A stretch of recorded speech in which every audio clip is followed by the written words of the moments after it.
Welcome to Stand Ready. I'm your host, Kevin Bailey. Our aim on this program is to inform, educate, and provide thoughtful perspectives and opinions on relevant news, both domestic and international. News that could or will affect our nation, state, city, you, and your family. We're honored to welcome to our microphones men and women who have served or are serving today in our armed forces. Yesterday, December 7th, 1941, a date which will live in infamy. In that environment, we had to do what we had to do to conclude that war.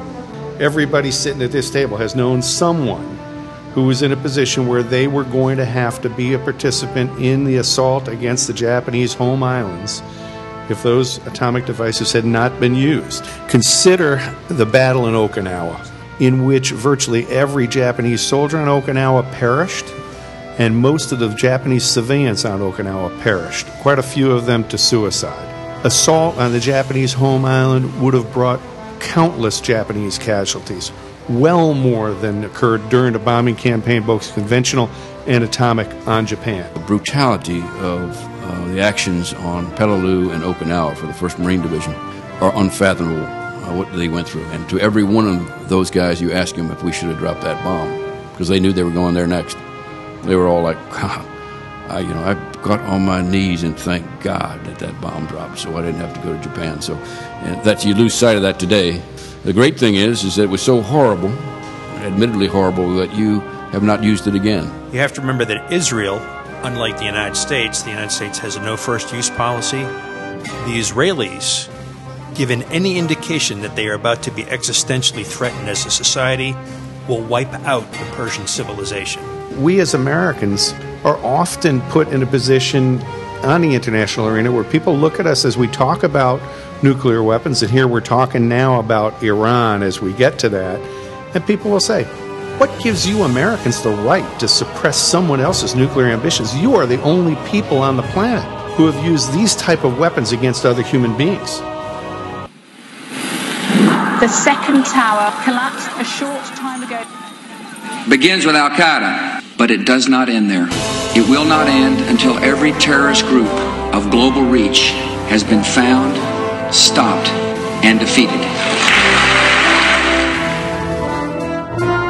We've been backing the wrong horse in our fight against ISIS. We've gone to the army that ran away, and we're trying to jam some courage up their 4th point of contact. The Kurds, the Shias, and the Sunnis don't seem to want to get together again, and if we try to glue them temporarily together, they're going to crack apart again. The Kurds, I think we all have to remember, are the largest ethnic group in the world that don't have an identifiable political homeland. And that's wrong. That's been wrong for decades. We support the continuation of Iraq as one country, and it makes no sense whatsoever. Iraq was drawn on a napkin by a bunch of British schoolboys.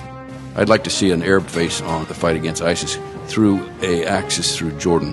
That King Abdullah II's shown he's got a set of balls. Get all the other Gulf states parachute drop into Raqqa, followed by an armored column link up, followed by Turkey finally getting off its ass and doing something in the northern campaign to block a demonstration by Iraq, and then all the other Gulf states doing a follow and support. What we have to think of besides killing ISIS is what happens. What's the end state? Here's where strategy comes in. Do we keep Iraq as one entity? Do we break it into its 3 constituents? Do we give up on the idea of pounding democratic fairy dust up the ass of an ogre and trying to produce a unicorn and put possibly a benign dictator over the 3 different components?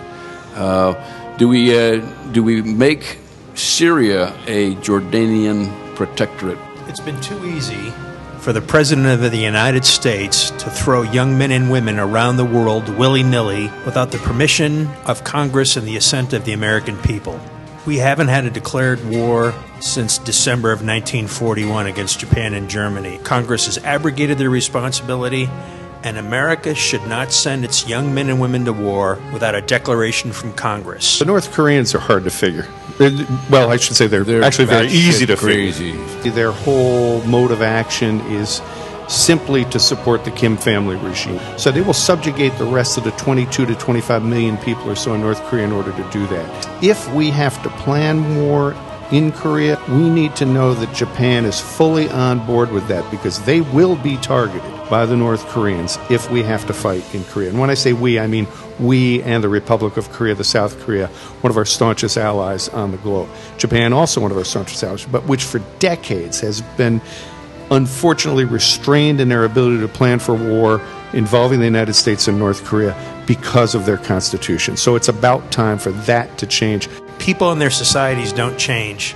And while there's a strong streak of pacifism in the Japanese population, there is a very solid, hard nut of samurai culture that has not changed in hundreds of years, and they're still serving in the Japanese military. It's great that we have them as allies. I wouldn't worry about the North Koreans.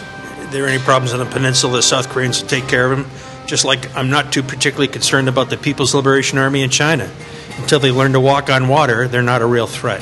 I have to say the successes of our past participations in Iraq and Afghanistan, from personal experience, our soldiers, sailor airmen, and Marines are equipped with some of the best on-the-night technologies and lasers and equipment that make the fight much more to our advantage than our enemies. Would you say that you are in favor of these new technologies that could potentially leave Hell yeah, we love technology. We love it, and we got more of it than anybody else, and we want to keep it that way. Nobody wants a fair fight. We want a fight that we win. We want to pick the right fight, and we want to fight it ethically, morally, correctly, and win it. We're also, as we record this, around the date of the first time that the Purple Heart was established. This would have been in August of 1782. General Washington established the Badge for Military Merit, which was awarded to 3 soldiers during the Revolutionary War, and originally was not given to soldiers that were wounded in battle. That would not happen until the later years of World War I. You respect the hell out of somebody that got a Purple Heart because they were in the fight. They were in the fight, and they were close to the action. They weren't back in a headquarters somewhere. You know, we've had to fight to get the recognition for soldiers, to make sure that they're properly recognized for their action. I think every one of us also knows somebody who got nothing and exhibited behavior that in another scenario at another time with the right witnesses might have resulted in a very serious award for valor. We thank everybody for listening to Stand Ready. We thank our panel members, Colonel Messler, Sergeant Major Jenks, Colonel Keirsey, and Colonel Kinney. Thank you very much for being with us today. Thank you, Kevin. Thank you.